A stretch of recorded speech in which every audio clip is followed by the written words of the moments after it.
Assalamualaikum warahmatullahi wabarakatuh.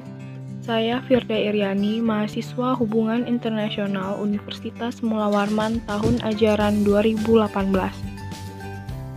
Pada kesempatan kali ini, saya akan kembali mengulas mengenai isu pertambangan yang ada di Kalimantan Timur. Kalimantan Timur menjadi salah satu provinsi yang mengeluarkan izin usaha pertambangan. Data dari Dinas Energi dan Sumber Daya Mineral Kalimantan Timur mencatat sampai tahun 2017 terdapat sebanyak 1.404 izin pertambangan.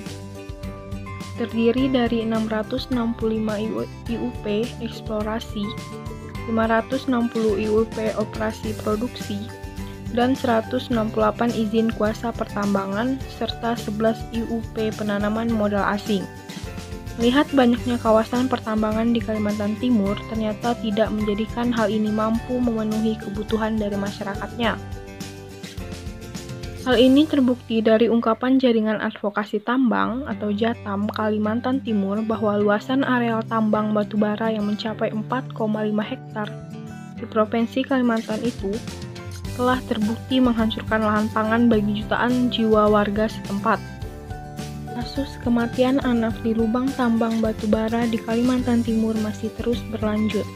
Sepanjang tahun 2011 sampai 2020, Jaringan Advokasi Tambang Kalimantan Timur mencatat ada 39 korban jiwa yang tewas tenggelam di lubang tambang batubara yang tidak direklamasi tersebut.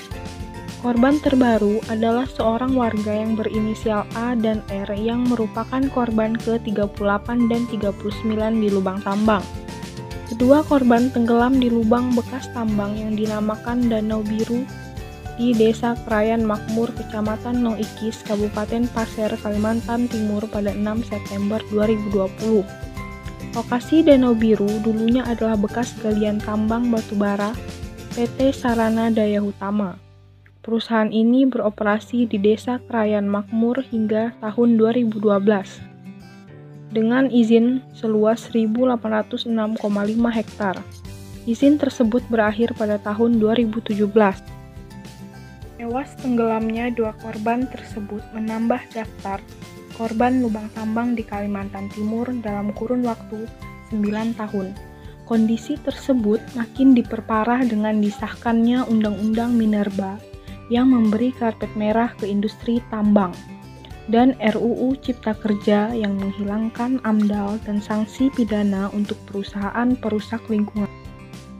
Undang-undang tersebut menimbulkan berbagai macam reaksi dari masyarakat, di mana undang-undang tersebut dibutuhkan hanya waktu 3 bulan untuk merevisi Undang-Undang Minerba itu.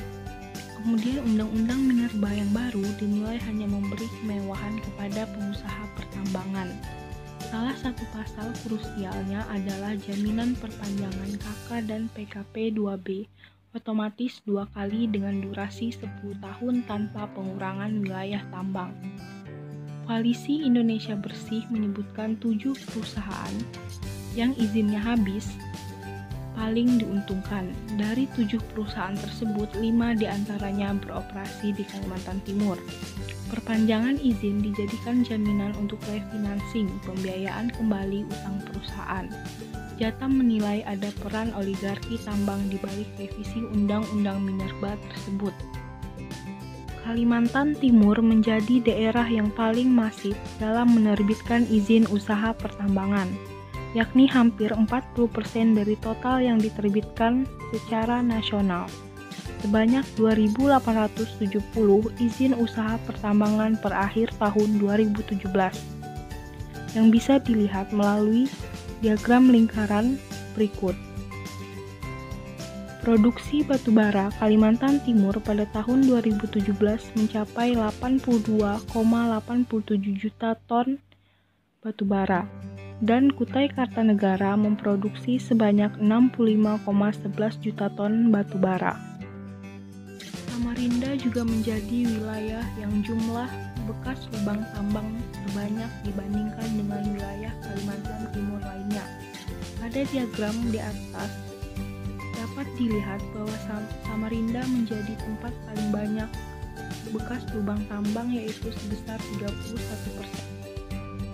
Banyaknya Tingginya hutan yang beralih fungsi menjadi lahan pertambangan membuat kawasan yang menjadi tempat resapan udara ketika hujan jadi berkurang, dan hal tersebutlah yang menjadi salah satu penyebab banjir di kawasan Samarinda, yang jika turun hujan sebentar saja akan langsung menyebabkan banjir.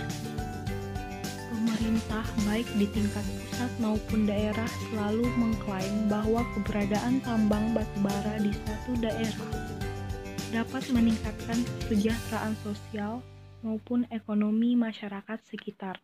Tetapi berdasarkan fenomena di atas dapat dijelaskan bahwa pemerintah saat ini lebih berpihak kepada para pemilik modal.